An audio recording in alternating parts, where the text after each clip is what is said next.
अगर group of people के पास law change करने की या कॉन्स्टिट्यूशन चेंज करने की अथॉरिटी है तो rule of law practically exist नहीं कर सकता। बुश जूनियर के ज़माने की बात है और उस वक्त से ये चीज़ चलती आ रही है और उसको एग्जीक्यूटिव ओपिनियन कह रहे हैं कि उनकी पार्लियामेंट की तरफ से एक कानून बन के आ जाता था और बुश साहब जो हैं तो अपने कलम के साथ उस पर एक साइड नोट लिखते थे कि मेरी अंडरस्टैंडिंग है इस कानून का ये मतलब, और वो जो एग्जीक्यूटिव रिव्यू है उसकी एडमिनिस्ट्रेशन नाफिज करती है। This is what we have understood from this law, ये इंसान का बनाया कानून है। पार्लियामेंट ने कानून पास किया अगेंस्ट टॉर्चर और बुश साहब ने फुट नोट ऐड कर दिया कि इन केसेस ऑफ इमरजेंसी जहां पर फिजिकल हार्म ना हो रहा हो, लॉस ऑफ लिम्ब और लाइफ ना हो रहा हो, तो वो टॉर्चर नहीं है। उसे सिंपली जो है तो उसको ऐड करके पूरा का पूरा कानून अमेंड कर दिया। और उसके बाद वो वाटर बोर्डिंग की बात हो, स्लीप डिप्रीविएशन, इंसानी साइज से कम जगह के ऊपर कन्फाइन करना हो, लाइट से डिप्रीविएशन की हुक्का रखना हो, अबू गुराइब तो बगराम गुटानों के अंदर वो लोग करते रहे हैं, सब का सब। इवन लेजिस्लेटिव इंटेंट के बावजूद सदर बुश जो है तो सिंपली फुट नोट के ऊपर अपनी ओपिनियन लिखता है और उसकी एडमिनिस्ट्रेशन उसको फॉलो कर रही है और कोई जज कोई जो है तो कानून उसको नहीं पकड़ता, कहते हैं इसका हक है, इसका इस्तेहकाक है। ये वो 250 साल की जमहूरियत के अंदर ऐसा हो रहा है, आज भी हो रहा है। और हमें ये कहा जा रहा है कि जमहूरियत के जरिए सबको रूल ऑफ लॉ मिलेगा। नहीं,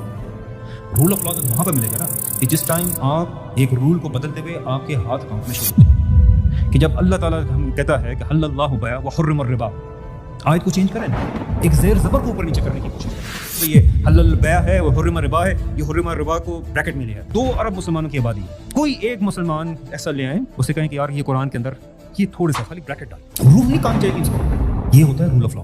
अगर ग्रुप ऑफ पीपल के पास लॉ चेंज करने की या कॉन्स्टिट्यूशन चेंज करने की अथॉरिटी है तो rule of law practically exist नहीं कर सकता। बुश जूनियर के ज़माने की बात है और उस वक्त से ये चीज़ चलती आ रही है और उसको एग्जीक्यूटिव ओपिनियन कह रहे हैं कि उनकी पार्लियामेंट की तरफ से एक कानून बन के आ जाता था और बुश साहब जो हैं तो अपने कलम के साथ उस पर एक साइड नोट लिखते थे कि मेरी अंडरस्टैंडिंग है इस कानून का ये मतलब, और वो जो एग्जीक्यूटिव रिव्यू है उसकी एडमिनिस्ट्रेशन नाफिज करती है। This is what we have understood from this law, ये इंसान का बनाया कानून है। पार्लियामेंट ने कानून पास किया अगेंस्ट टॉर्चर और बुश साहब ने फुट नोट ऐड कर दिया कि इन केसेस ऑफ इमरजेंसी जहां पर फिजिकल हार्म ना हो रहा हो, लॉस ऑफ लिम्ब और लाइफ ना हो रहा हो, तो वो टॉर्चर नहीं है। उसे सिंपली जो है तो उसको ऐड करके पूरा का पूरा कानून अमेंड कर दिया। और उसके बाद वो वाटर बोर्डिंग की बात हो, स्लीप डिप्रीविएशन, इंसानी साइज से कम जगह के ऊपर कन्फाइन करना हो, लाइट से डिप्रीविएशन की हुक्का रखना हो, अबू गुराइब तो बगराम गुटानों के अंदर वो लोग करते रहे हैं, सब का सब। इवन लेजिस्लेटिव इंटेंट के बावजूद सदर बुश जो है तो सिंपली फुट नोट के ऊपर अपनी ओपिनियन लिखता है और उसकी एडमिनिस्ट्रेशन उसको फॉलो कर रही है और कोई जज कोई जो है तो कानून उसको नहीं पकड़ता, कहते हैं इसका हक है, इसका इस्तेहकाक है। ये वो 250 साल की जमहूरियत के अंदर ऐसा हो रहा है, आज भी हो रहा है। और हमें ये कहा जा रहा है कि जमहूरियत के जरिए सबको रूल ऑफ लॉ मिलेगा। नहीं,